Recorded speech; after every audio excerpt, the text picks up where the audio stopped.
Well, occasionally we have the amazing experience of going to a place, going to a part of the world we've not been to before, and being completely bamboozled by all the sounds.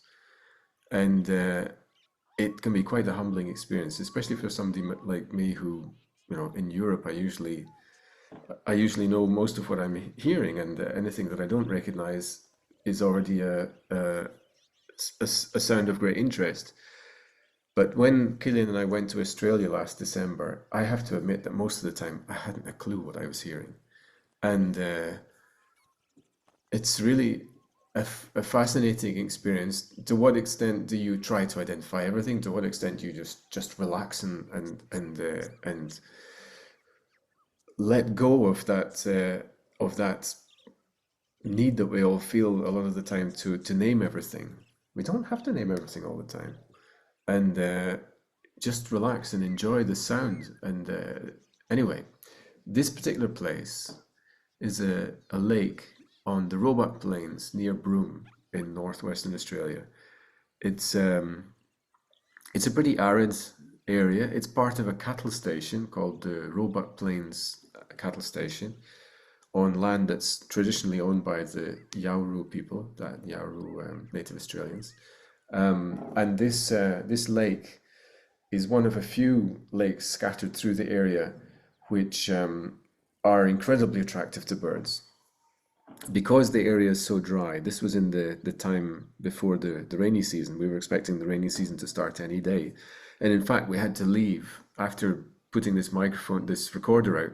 We had to leave pretty quick because we saw some storm clouds approaching, and we thought if we don't get out of here quick, we might not get out.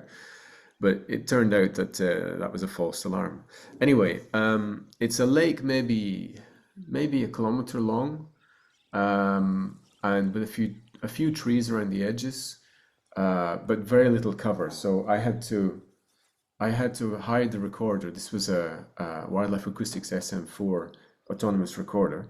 I left it there for several days. The main objective was to try to get recordings of oriental pratincoles, which come to the lake in the middle of the day, and also little curlews. It's an amazing place for them.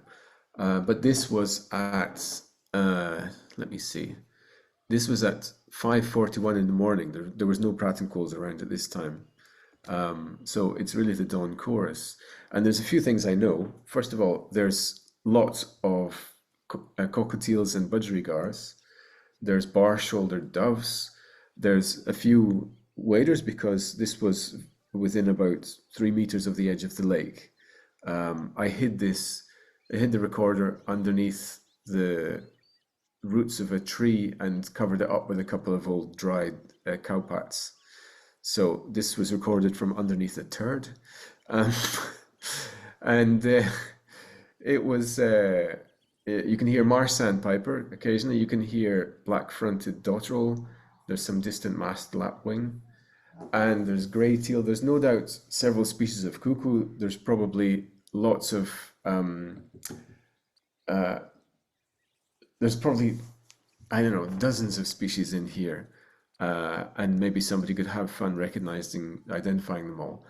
But to me, it's just an amazing sound of lots of species of birds coming to drink on the lake early in the morning when it's still not too hot, and an amazing cacophony of bird sounds with a strong presence of these members of the parrot family and small Australian finches.